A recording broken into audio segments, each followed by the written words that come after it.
Thank you, Speaker. In December last year, Azerbaijani forces blocked the highway connecting the Republic of Artsakh and Armenia. This deliberate action left 120,000 people trapped without secure access to essential supplies, including food, energy and medical resources. The tactics employed by Azerbaijani authorities in implementing and maintaining this blockade attempted to create unreasonable and untenable living circumstances for the people of Artsakh. Their blockade was deliberate and it created a humanitarian crisis, a crisis that lasted for 281 days until, on the 19th of September in 2023, in clear violation of the 2020 ceasefire between both countries, Azerbaijan launched a large-scale offensive against the Republic of Artsakh. Azerbaijan's Ministry of Defence justified this offensive by claiming to be conducting local anti-terrorist activities. However, we know that the reality was very different.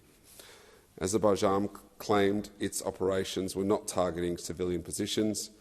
However, witnesses painted a different picture. Strikes were reported close to large cities and densely populated areas, raising significant concerns about the safety and well-being of the civilian population. And by the end of that fateful day, Speaker, Artsakh reported that 27 people had lost their lives and more than 200 injured. The conflict led to further turmoil as authorities evacuated over 7,000 people from settlements. Fighting ended 2 days later and saw Azerbaijan open the border for the first time in months. In fear of retribution at the hands of aggressors, tens of thousands of Armenians fled Artsakh. They were forced to flee their home for fear of death. As thousands fled Artsakh to escape the threat of genocide, a catastrophic explosion at a fuel storage facility resulted in the loss of at least 170 lives and injured more than 290 people. The victims were queuing to obtain fuel for their vehicles as they fled from their homes to Armenia. The events of September 2023 and the ongoing humanitarian crisis have deeply concerned human rights organisations and experts in genocide prevention. Alarming alerts have been issued indicating that the ethnic Armenian population in Nagorno-Karabakh is at significant risk of genocide. Some argue that actions resembling genocidal acts are already taking place. The Lemkin Institute for Genocide Prevention has made an unequivocal statement asserting that there is no doubt among experts in genocide prevention that Armenians are facing genocide from Azerbaijan.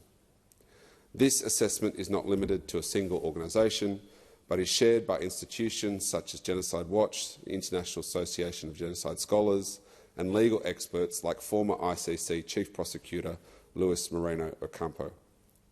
This is even more heartbreaking in light of the history of Armenia and the genocide they faced in the early 20th century. The genocide resulted in the mass murder and deportation of over 1.5 million Armenians. Men, women and children were subject to unimaginable atrocities, including forced labour, starvation and brutal acts of violence. It was a systematic and deliberate ethnic cleansing aimed at eradicating the Armenian population from their ancestral homeland. For many people witnessing the unrest in Nagorno-Karabakh today, it has brought home horrendous memories, reopening deep wounds and igniting a sense of collective trauma that has persisted for generations.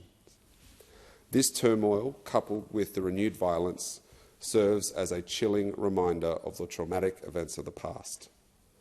There are around 50,000 Australian Armenians, most of whom are based in my electorate of Bennelong. Our Armenian community make Bennelong a better place to live. I'm proud to have a strong history of standing beside them in their fight for recognition and justice. Today, we are seeing a humanitarian crisis of growing proportions, and it has been positive to see our allies and like-minded countries commit funds to help. The European Union, Germany, Italy, France, the United Kingdom and Canada have all given financial support to the International Committee of the Red Cross and similar humanitarian organisations to deliver urgent humanitarian assistance. I'm using my time in this place tonight, Speaker, to call on the Australian Government to do the same. Please, we must support Armenian refugees with humanitarian aid at this tragic time.